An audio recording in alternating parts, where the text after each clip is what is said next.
I want to ask Steve something because I saw a clip that came up, and I don't know if it's going to bring up anything bad for you, but I remember seeing you in India so pissed off at a certain when they were doing the sex thing.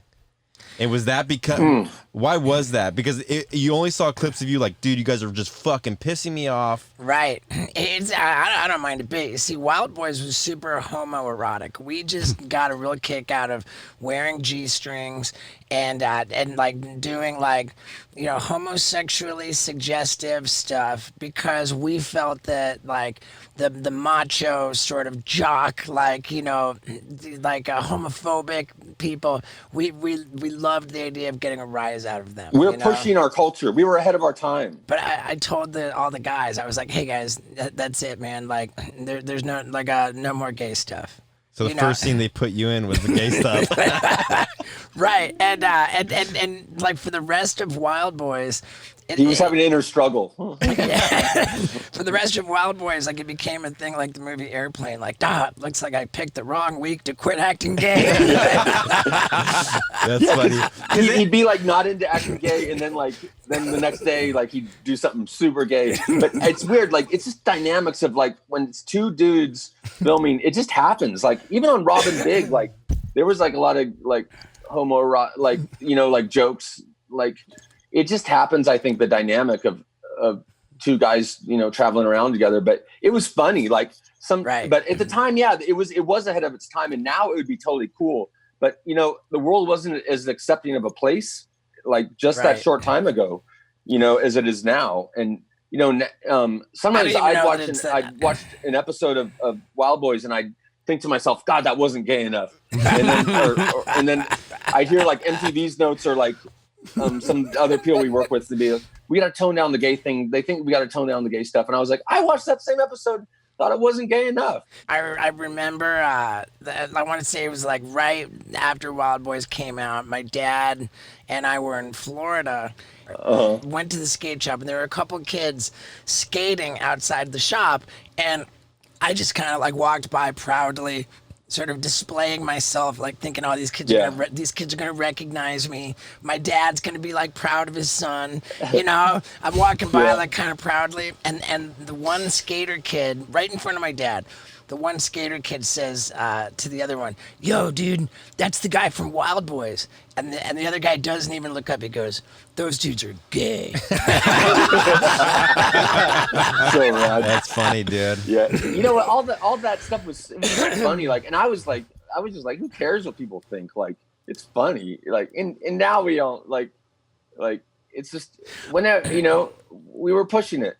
Like, oh my God, dude, tell us like about there was like a gay magazine or a gay online website, and they were like talking about Jackass and how like it was such a hit.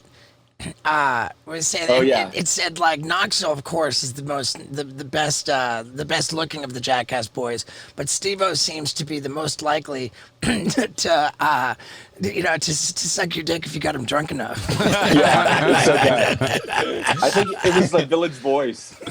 Yeah, that it said basically roughly exactly that. But you guys seem to have that chemistry from the start, because when you were doing the flip into the elephant shit, that was one of the first bits we filmed together. Yeah, you guys barely kind of had even known each other, but you guys are like showering together in that. Well, we were strapped for time.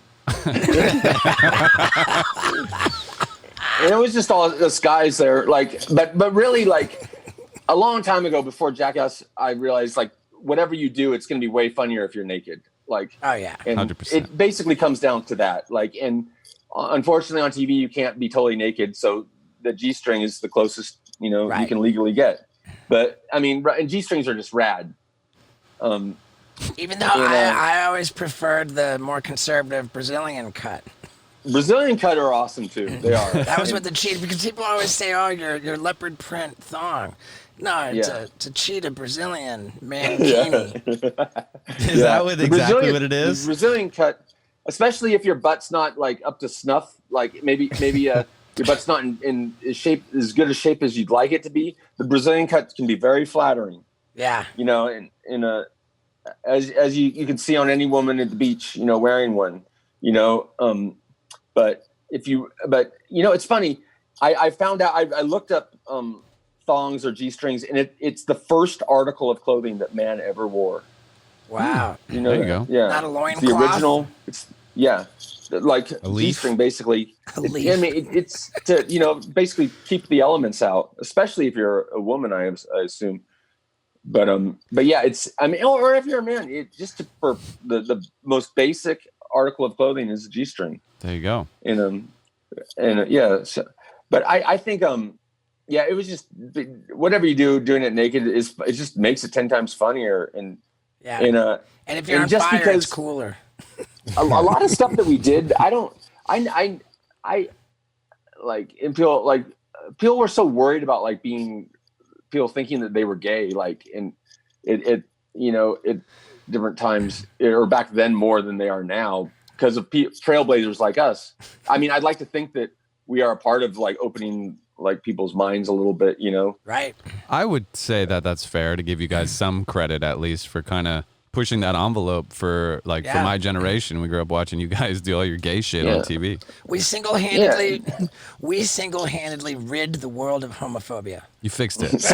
Single-handedly. That's good. Together. Holding hands together.